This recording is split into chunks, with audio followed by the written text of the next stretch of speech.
O Flamengo tem mais de um século de história, e ao longo desse tempo, vários times marcaram época.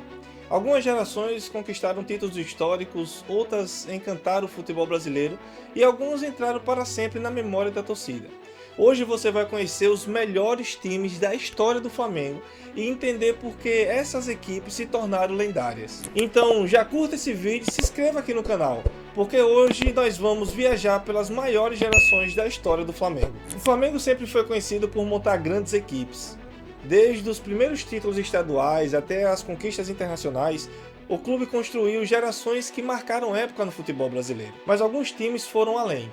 Eles não apenas ganharam títulos, eles encantaram torcedores, dominaram competições e entraram para a história do futebol. Quando falamos dos melhores times do Flamengo, estamos falando de equipes que definiram eras e ajudaram a construir a grandeza do clube. Quando se fala no melhor time da história do Flamengo, quase todo torcedor lembra imediatamente da geração de 81. Aquele time é considerado por muitos especialistas um dos maiores da história do futebol brasileiro.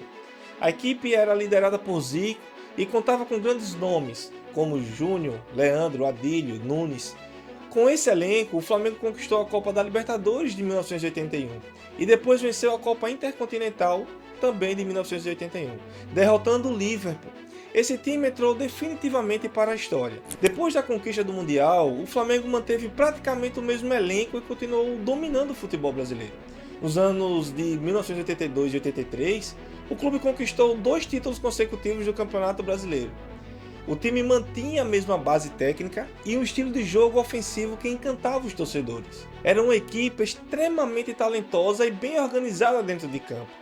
Essa continuidade fez com que as gerações dos anos 80 fosse considerada a mais importante da história do Flamengo. Depois de muitos anos sem conquistar o Campeonato Brasileiro, o Flamengo voltou ao topo em 2009. Aquele time ficou marcado por uma campanha emocionante. Liderada por Adriano e Petkovic, o Flamengo protagonizou uma arrancada impressionante na reta final do campeonato. O título veio na última rodada e ficou marcado como um dos momentos mais emocionantes da história recente do clube. Em 2019, o Flamengo montou um elenco que rapidamente entrou para a história. A equipe era comandada pelo técnico Jorge Jesus e tinha jogadores como Gabriel Barbosa, o Gabigol, Bruno Henrique, Arrascaeta, Everton Ribeiro. Esse time conquistou o Campeonato Brasileiro e a Copa Libertadores do ano de 2019.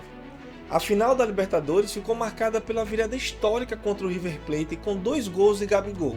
Outro elenco que entrou para a história foi o time campeão da Libertadores de 2022. Comandado pelo técnico Dorival Júnior, o Flamengo teve uma campanha extremamente dominante na competição. O gol da final foi novamente marcado por Gabigol, garantindo o 3º título da Libertadores para o Flamengo. Esse time também conquistou a Copa do Brasil e consolidou uma nova geração vencedora. Nem todo time campeão entra para a história. Para isso é preciso de algo mais. Os melhores times do Flamengo tinham algumas características em comum, que seriam os grandes jogadores, o estilo de jogo marcante, títulos importantes e identificação com a torcida. Essas equipes não apenas venceram, elas ajudaram a definir a identidade do clube. A história do Flamengo é feita de grandes jogadores, grandes jogos e grandes times. Cada geração deixou sua marca e ajudou a construir a grandeza do clube. Mas algumas equipes conseguiram algo ainda mais raro. Eles se tornaram lendas. E quando a torcida rubro-negra lembra desses times, uma coisa fica bem clara. O Flamengo sempre encontra uma maneira de montar equipes que entram para a história. Agora, comenta aqui embaixo. Para você, qual foi o melhor time da história do Flamengo? Até o próximo vídeo.